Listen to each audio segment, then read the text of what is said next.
I remember reading in one of your articles about minimum viable communication. And for the product person in me, I could like immediately relate it to the design concept of MVP, which is minimum viable product. So does believing in this make you actually say that MVC as a concept for communication journey would work? So tell us more about why you came up with this concept and a little more into that good enough is great and the whole mediocrity part to follow. Sure. So I'm not the one who originated this idea of applying minimally viable product design principles to communication, but I certainly champion it. So Mhm. this notion of minimally viable product design, as you well know, is all about rapid prototyping. It's about understanding your users and their requirements, creating wireframes, and then getting them out in front of your user community to get feedback. It's the iteration Yeah. that's important.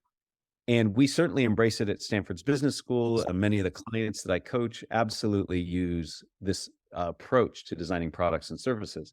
The same concepts, as we've already alluded to, apply in communication. You need to know your Mhm. audience. Your audience are your users. You need to structure messages and test them, see if they work, and then you begin to craft and layer on more and more information that you can communicate. So very, very similar processes can be really helpful to people as they develop their communication. To get to the topic of good enough is great, or dare to be dull, or mediocrity is what you should strive for. Again, when you undergo minimally viable product design, the goal Mhm. isn't to create an amazing product right at first. The goal is to Yes. learn. The goal is to adapt. The goal is to get feedback so that you can adjust.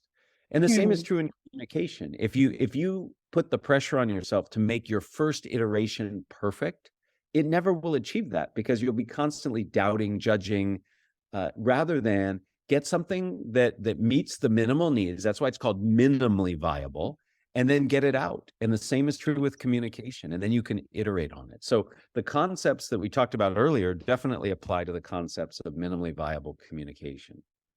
Hmm.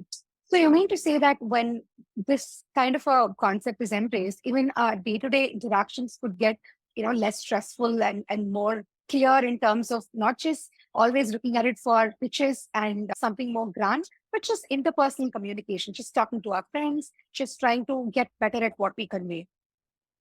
When you meet with your friends, your family, you want to connect, you want to be present, you want to enjoy what you're doing. And if you're Mm. constantly judging and evaluating and thinking, is this the right way to say it? Then you're not being present. It's sort of like the person who goes on a vacation to a beautiful location and spends all their time taking pictures on their phone of the location rather than actually taking time to look around and enjoying the location. So if we're constantly in our heads, evaluating and judging, then we're not experiencing and enjoying the immediacy of what we have. So we need to be present. We need to turn down the volume of the judge and evaluator. And I'm certainly Mhm. not saying you should never think about what you're saying. You absolutely need to. And there is a time and a place to judge and evaluate what you're saying.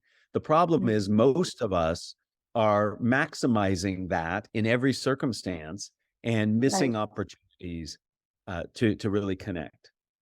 Mhm.